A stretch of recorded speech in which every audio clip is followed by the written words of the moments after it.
کہہ دو کہ اگر آخرت کا گھر اور لوگوں یعنی مسلمانوں کے لیے نہیں اور اللہ کے نزدیک تمہارے ہی لیے مخصوص ہے تو اگر سچے ہو تو موت کی آرزو تو کرو، اور ان اعمال کی وجہ سے جو ان کے ہاتھ آگے بھیج چکے ہیں یہ کبھی اس کی آرزو نہیں کریں گے، اور اللہ ظالموں سے خوب واقف ہے۔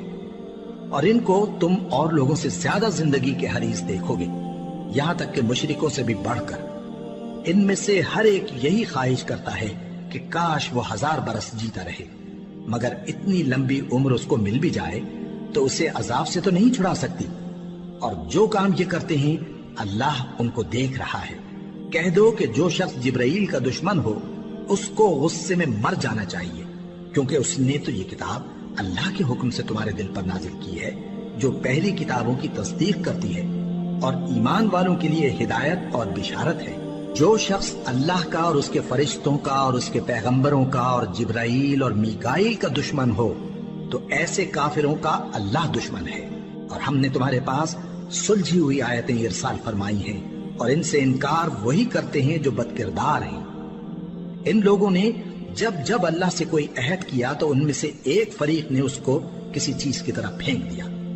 حقیقت یہ ہے کہ ان میں اکثر بے ایمان ہیں، اور جب ان کے پاس اللہ کی طرف سے پیغمبر آخر الزمان صلی اللہ علیہ وآلہ وسلم آئے اور وہ ان کی آسمانی کتاب کی تصدیق بھی کرتے ہیں، تو جن لوگوں کو کتاب دی گئی تھی ان میں سے ایک جماعت نے اللہ کی کتاب کو پیٹ پیچھے پھینک دیا، گویا وہ جانتے ہی نہیں، اور ان چیزوں کے پیچھے لگ گئے جو سلیمان کے عہد سلطنت میں شیاطین پڑھا کرتے تھے۔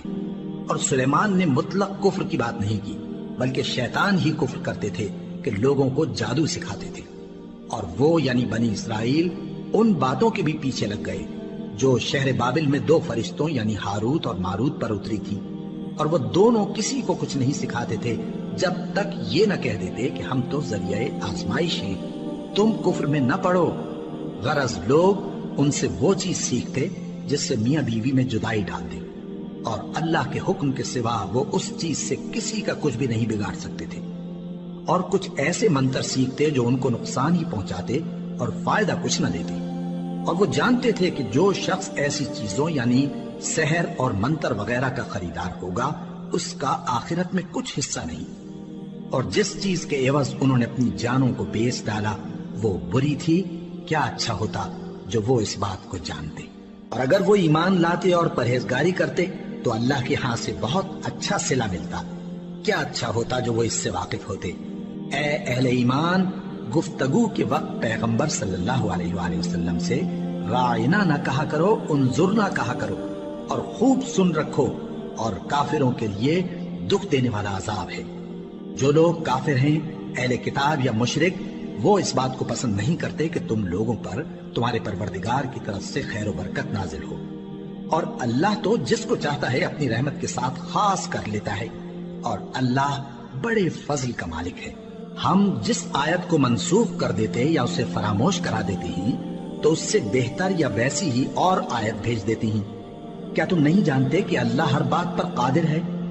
کیا تمہیں معلوم نہیں کہ آسمانوں اور زمین کی سلطنت اللہ ہی کی ہے، اور اللہ کے سوا تمہارا کوئی دوست اور مددگار نہیں؟ مسلمانوں، کیا تم یہ چاہتے ہو کہ اپنے پیغمبر صلی اللہ علیہ وآلہ وسلم سے اسی طرح کے سوال کرو جس طرح کے سوال پہلے موسیٰ سے کیے گئے تھے؟ اور جس شخص نے ایمان چھوڑ کر اس کے بدلے کفر لیا تو یقیناً وہ سیدھے رستے سے بھٹک گیا۔ بہت سے اہل کتاب اپنے دل کی جلن سے یہ چاہتے ہیں کہ ایمان لا چکنے کے بعد تم کو پھر کافر بنا دیں، حالانکہ ان پر حق ظاہر ہو چکا ہے، تو تم معاف کر دو اور درگزر کرو یہاں تک کہ اللہ اپنا دوسرا حکم بھیجے۔ بے شک اللہ ہر بات پر قادر ہے۔ اور نماز ادا کرتے رہو اور زکوٰۃ دیتے رہو، اور جو بھلائی اپنے لیے آگے بھیج رکھو گے اس کو اللہ کے ہاں پالو گے۔ کچھ شک نہیں کہ اللہ تمہارے سب کاموں کو دیکھ رہا ہے۔ اور یہودی اور عیسائی کہتے ہیں کہ یہودیوں اور عیسائیوں کے سوا کوئی بہشت میں نہیں جانے کا۔ یہ ان لوگوں کے خیالات باطل ہیں۔ اے پیغمبر، ان سے کہہ دو کہ اگر سچے ہو تو دلیل پیش کرو۔ ہاں، کیوں نہیں؟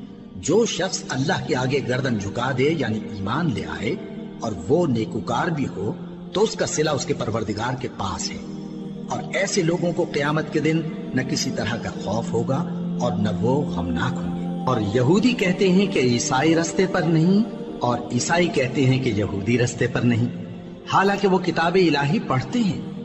اسی طرح بالکل انہی کسی بات وہ لوگ کہتے ہیں جو کچھ نہیں جانتے، یعنی مشرک۔